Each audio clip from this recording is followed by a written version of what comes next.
Hey guys, welcome back to my channel. Hope आप सभी बहुत अच्छे से होंगे। आज मैं आप सबके लिए लेकर आ रही हूँ important questions of business studies. Important questions के अंदर सिर्फ मैं आपको करवाऊंगी प्रोसेस। अब मैं पूरी बुक के अंदर जो भी प्रोसेस इंपॉर्टेंट है मैं आपको सारे प्रोसेस समझा रही हूँ। बहुत ध्यान से समझना मेरे साथ।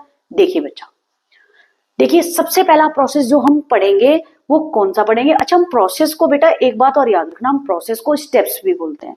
ठीक है, अगर एग्जाम में क्वेश्चन आ जाए write down the steps of this या write down the process of this, one and only same thing. देखिए सबसे पहले हम स्टेप्स जो करने जा रहे हैं हम करेंगे स्टेप्स ऑफ प्लानिंग प्रोसेस। ठीक है, अब देखिए स्टेप्स हो या प्रोसेस हो वो एक ही बात है। जिसमें हम क्या चीज करेंगे, स्ट्रिक्ट, शॉर्ट फॉर्म बता रही हूं मैं आपको, strict dieting, I am eating salads in food.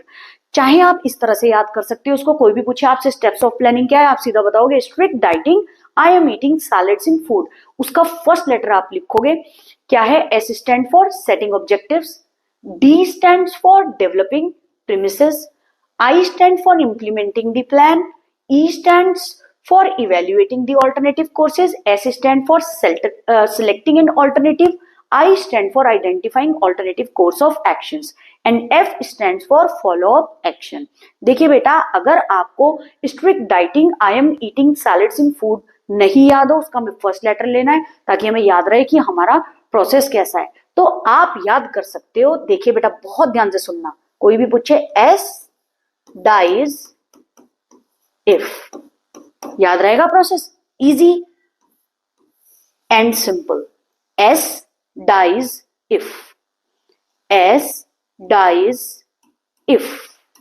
S stand for setting objective जो मैंने बताया, D stand for developing premises, I stand for implementing the plan, S stand for selecting an alternative, I stand for identifying alternative course of action, F stand for follow up action।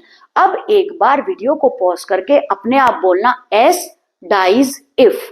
अगर आपको ये learn नहीं करना है तो आप याद कर सकते हो strict dieting, I am eating salads in food, और उसका फर्स्ट लेटर लिख के आप लिख सकते हो। अच्छी तरह से इसको याद करना, इसकी फुल फॉर्म्स, और लिख करके देखना। Process is all yours. देखिए अब हम करेंगे इसका एक्सप्लेनेशन। पहला पॉइंट क्या था, पहला स्टेप आपका क्या है, selecting an alternative. Selecting an alternative or a combination of plans which appears to be more feasible। पहले आप याद रखना प्लानिंग क्या चीज होती है, पहले मैं आपको ये बताना चाह रही हूँ।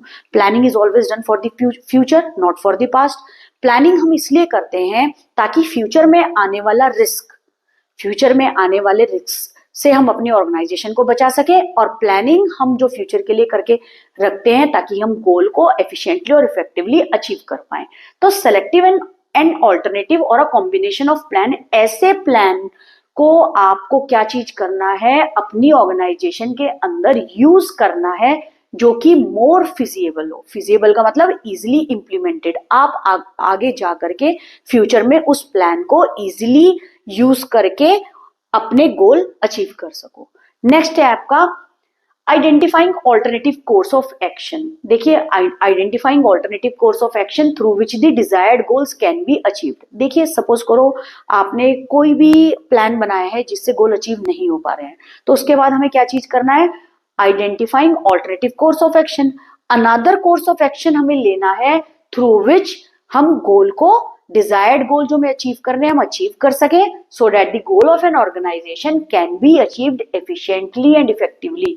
एफिशिएंटली एंड इफेक्टिवली का मतलब क्या चीज है, प्रॉपर टाइम में और कम कॉस्ट में, प्रॉपर टाइम में और लेस कॉस्ट में। एफिशिएंटली एंड इफेक्टिवली का मतलब ये होता है, याद रखना। ठीक है, प्रॉपर टाइम में और कम कॉस्ट में, ये याद रखना। ठीक है बेटा, तो बोल रहे हैं identifying alternative course of action through which the desired goal can be achieved so that the goal of an organisation can be achieved in proper timing and less cost.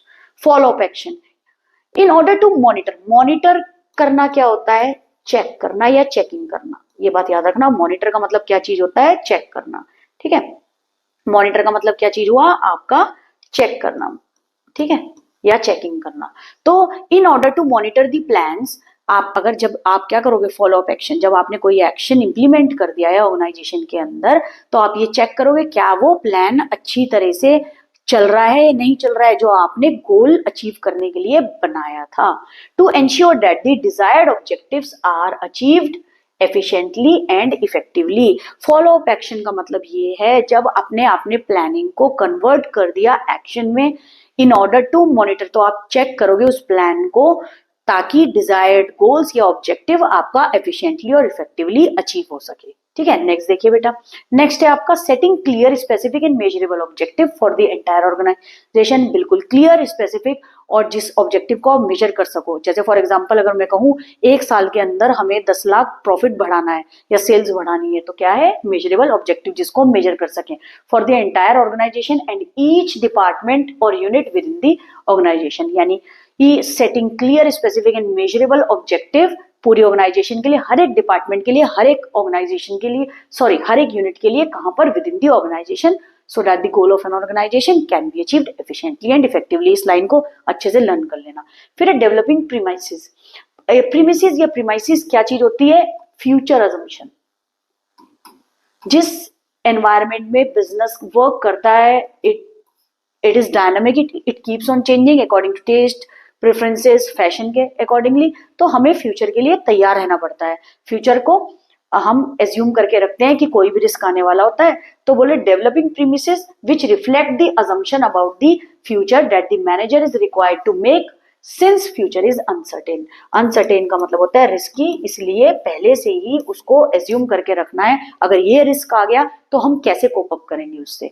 Implement the plan with the help of strategy. अब plan को आगे बढ़ाएंगे, implement करेंगे plan को, जो भी strategy यानी जो भी मेथड मैनेजर ने बनाया होगा। Next, evaluating alternative course of action या analysis the relative advantage and disadvantage of each alternative. देखिए बेटा, अब इवेल्युएटिंग ऑल्टरनेटिव कोर्सेज, जब आपने ऑल्टरनेटिव कोर्स ऑफ एक्शन ले लिया है उसके बाद हम इवेल्युएट करेंगे उसके एडवांटेज और डिसएडवांटेज। अगर हम कोई फ्यूचर के लिए प्लानिंग कर रहे हैं तो हम उसकी एडवांटेज और डिसएडवांटेज पहले चेक करके रखेंगे in the light of their feasibility and consequence, कि इसके कॉन्सिक्वेंस आगे हम सपोज करो ये पेन ही है, अगर मैं ये पेन ऑर्गेनाइजेशन के अंदर बनाना चाह रही हूँ तो मैं इसके एडवांटेज और डिसएडवांटेज दोनों अपने माइंड में सेट करके रखूंगी और ये मेरी ऑर्गेनाइजेशन के लिए कितना फिजिबल है, कि कितना मेरी ऑर्गेनाइजेशन को ग्रोथ पे पहुंचा देगा और उसके कॉन्सिक्वेंस, उसका रिजल्ट क्या होगा। हो सकता है लोग इसको बहुत प्रेफर करें, लेकिन इसके एडवांटेज और डिसएडवांटेज मैं सारे के सारे चेक करके रखूंगी, एनालाइज करके रखूंगी कि मुझे डिसएडवांटेज भी हो सकता है। ठीक है, तो evaluating alternative course of analysis the relative advantage and disadvantage of each alternative in light of their feasibility and consequence. Consequence होता है आपके रिजल्ट्स। ठीक है, देखिए अब हम करने जा रहे हैं प्रोसेस ऑफ स्टाफिंग। अब देखिए स्टाफिंग क्या चीज है। स्टाफिंग आपका ये है selecting a person for the right job. ठीक है, तो क्या चीज है आपका staffing, selecting a person for a right job. ठीक है, ताकि हमारे ऑर्गेनाइजेशन गोल अचीव हो पाए। तो अब आप ये देखिए प्रोसेस ऑफ स्टाफिंग के इस शॉर्ट फॉर्म में पहले आपको बताऊंगी क्या चीज होती है। ठीक है, eat requirement right, eat requirement right, sleep proper to practice perfect care. अगर आपको इस तरह से लर्न नहीं हो, ईट रिक्वायरमेंट हम पहला वर्ड लेंगे।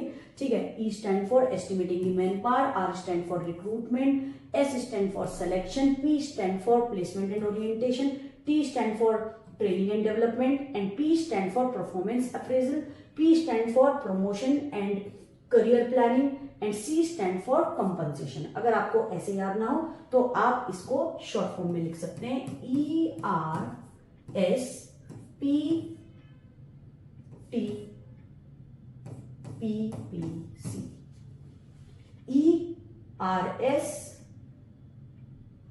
P T P P C.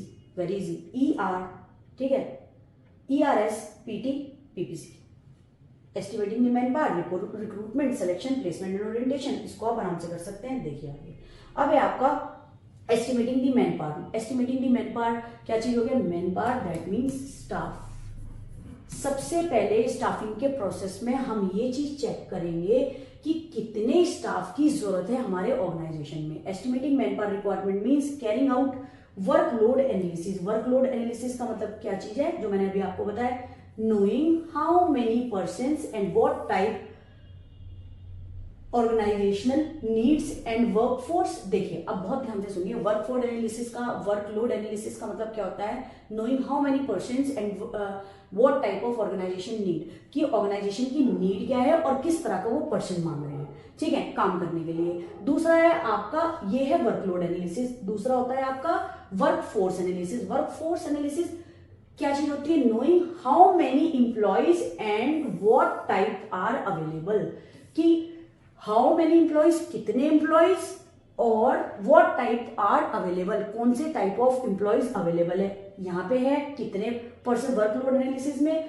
How many person are needed in an organisation, और वर्कफोर्स एनालिसिस के अंदर है हाउ मेनी इंप्लॉइज एंड कितने अवेलेबल है to perform various jobs and accomplish organisational objective. Accomplish का मतलब होता है अचीव, ऑर्गेनाइजेशनल ऑब्जेक्टिव अचीव करने के लिए। देखिए बेटा बहुत ध्यान से सुनना, first step is estimating the man power में, मैन पावर का मतलब होता है स्टाफ या ह्यूमन बीइंग, तो बोल रहे हैं estimating man power requirement, human being या स्टाफ की कितनी जरूरत है हमारी ऑर्गेनाइजेशन के अंदर, वो दो पार्ट में डिवाइड है। पहला है आपका वर्कलोड एनालिसिस, उसका मतलब ये चीज है how many persons are needed in an organisation, और दूसरा आपका क्या है वर्कफोर्स एनालिसिस, कि how many employees are available for doing work, ठीक है, to perform the various jobs in order to achieve the goal of an organisation efficiently and effectively, ये आपका प्रॉपर टाइमिंग में एंड लेस कॉस्ट में, ठीक है। अब है आपका रिक्रूटमेंट। रिक्रूटमेंट क्या चीज होता है, बहुत ध्यान से सुनना।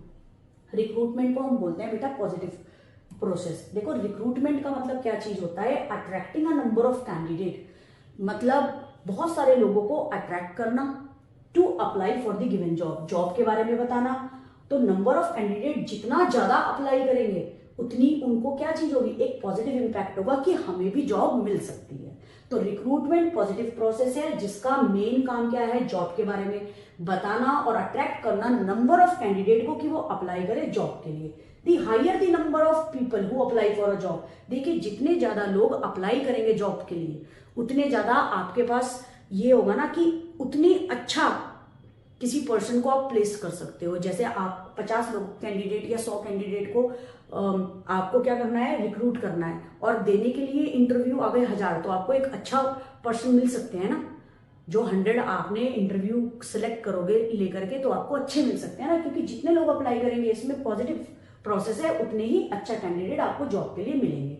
दी higher will be the possibility of greeting a suitable employee, उतने ज्यादा चांसेस है कि आपको अच्छे से अच्छा एम्प्लॉय मिले। आई होप आपको समझ आया है। नेक्स्ट देखिए आप, नेक्स्ट है आपका सिलेक्शन। अब सिलेक्शन क्या होता है, selection is a process in which a right person is selected for a right job. अब आपने रिक्रूटमेंट करा भाई, अब सिलेक्ट भी तो करोगे, तो in selection process the candidate are required to take a series of employment test and interview. देखिए सिलेक्शन प्रोसेस में क्या चीज होता है, candidate are required to take a series of, एक एम्प्लॉयमेंट टेस्ट होता है, एम्प्लॉयमेंट कैसा काम कर सकता है, और फिर उसका इंटरव्यू होता है। At each stage many least promising candidate are eliminated. देखिए बोल रहे हैं हर एक स्टेज पे ये जिस कैंडिडेट का, समझ रहे हो, जिस कैंडिडेट का कोई भी क्वालिटी फुलफिल नहीं कर रहा है उसको बाहर कर दिया जाएगा, eliminated, and only few move on the next stage until the right candidate is found. देखिए जब भी सिलेक्शन होता है उसकी कुछ स्टेजेस होती हैं, जब भी कहीं भी पर्सन ये लगेगा अनफिट है इसी स्टेज के लिए उसको बाहर कर दिया जाएगा, और few move on the next stage until the right candidate is found. फिर होता है आपका प्लेसमेंट एंड ओरिएंटेशन। देखिए प्लेस कर देना है, ओरिएंटेशन आपका क्या होता है, इंट्रोडक्शन। देखिए मैं आपको एक एग्जांपल देके बता रही हूँ, ओरिएंटेशन का मतलब क्या चीज होता है, मीन्स इंट्रोड्यूसिंग, यानी इंट्रोडक्शन करना। जैसे फॉर एग्जांपल आप क्लास 12 के बाद किसी कॉलेज में जा रहे हैं तो आपको ये कहा जाएगा भाई 3-4 दिन अभी ओरिएंटेशन प्रोग्राम चलेगा। दैट मीन्स कॉलेज वाले आप लोगों को अवेयर करवाएंगे, इंट्रोडक्शन देंगे कि कहाँ पर क्या चीज है, आपकी क्लासेस यहाँ होगी, कैफेटेरिया यहाँ होगा। तो सेम एम्प्लॉय जब न्यू एम्प्लॉय ज्वाइन करता है किसी ऑर्गेनाइजेशन को तो पहले क्या चीज होता है, ओरिएंटेशन। ओरिएंटेशन मतलब इंट्रोडक्शन करवाना। तो placement refers to the employee occupying the position और पोस्ट फॉर विच ही और she has been selected. Placement क्या चीज होती है, रेफर्स टू द एम्प्लॉय अपनी पोजीशन को, जो उसकी पोजीशन पे जिस पे सेलेक्ट करा गया है उसको उसकी प्लेस में उसकी प्लेस दिखा देनी, ठीक है, ऑक्यूपाई करवानी कि भाई ये तुम्हारी पोजीशन है, आपको ये काम करना है यहाँ पर, ठीक है। और ओरिएंटेशन का मतलब क्या चीज होता है, इंट्रोड्यूसिंग दी सेलेक्टिंग एम्प्लॉयज।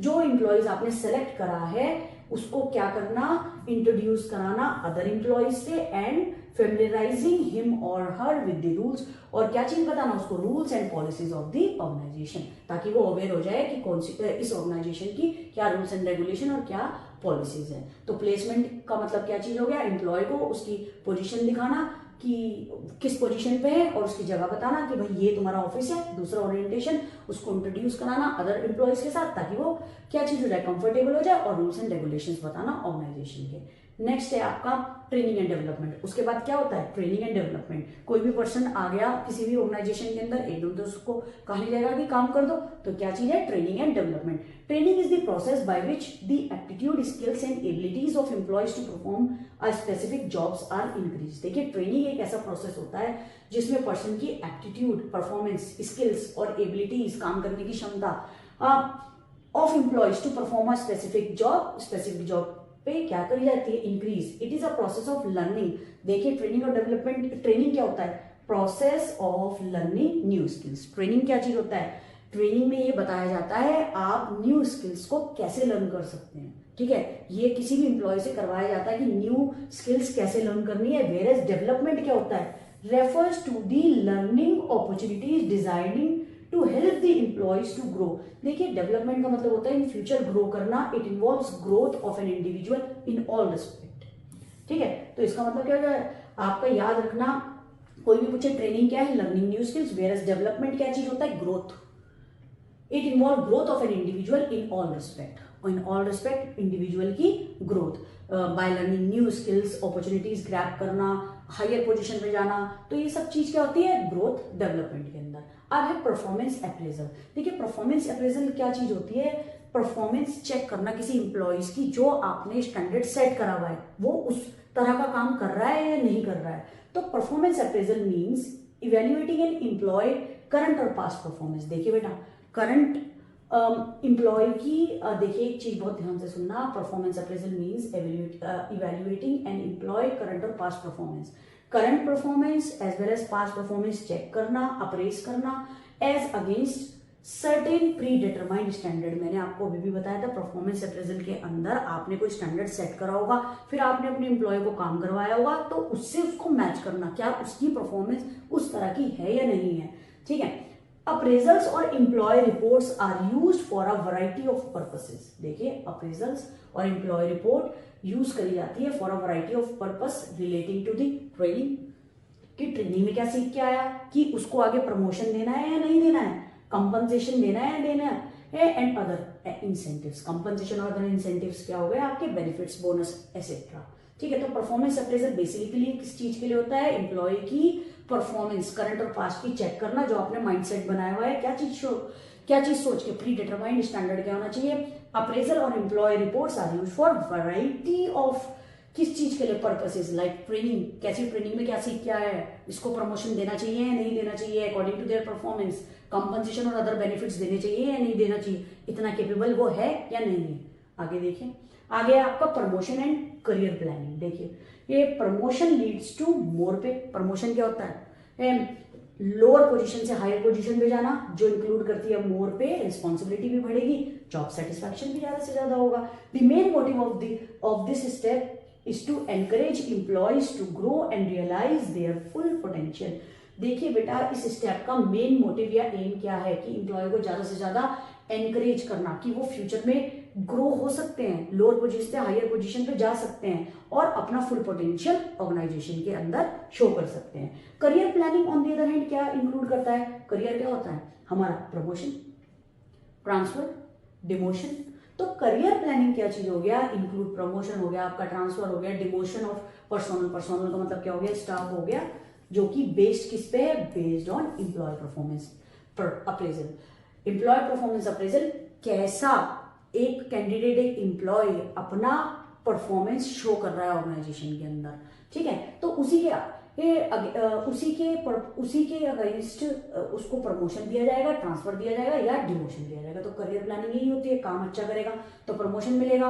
ठीक है, ये ट्रांसफर कोई चाहता है तो ट्रांसफर भी मिल सकता है और डिमोशन भी हो सकता है, वो उसकी परफॉर्मेंस पे बेस्ड होगा। नेक्स्ट है आपका कंपनसेशन। कंपनसेशन क्या होता है, compensation refers to all forms of pay, rewards going to the employees. ठीक है, अब एक बात ध्यान से सुनना, कंपनसेशन क्या चीज होते हैं, ऑल फॉर्म्स ऑफ पे और rewards given to the employees, अच्छे काम के लिए उनको बेनिफिट्स वगैरह प्रोवाइड करना, रिवॉर्ड्स देना, ठीक है। अब है आपका डायरेक्ट फाइनेंशियल पेमेंट। देखिए कंपनसेशन के डायरेक्ट फाइनेंशियल पेमेंट क्या चीज होती है, wages and salaries, incentives, bonus, ये सब किस में आएगा, डायरेक्ट फाइनेंशियल पेमेंट्स में, जो पैसे की टर्म में हो। वेजेस हो गया, सैलरी हो गया, इंसेंटिव्स हो गया, बोनस हो गया, जो पैसे की टर्म में हो। इनडायरेक्ट पेमेंट क्या चीज होता है, वेकेशन प्रोवाइड करना, यानी बेनिफिट्स प्रोवाइड जो कर रहे हैं, फंड्स देना, LIC पॉलिसी करा देना, ठीक है।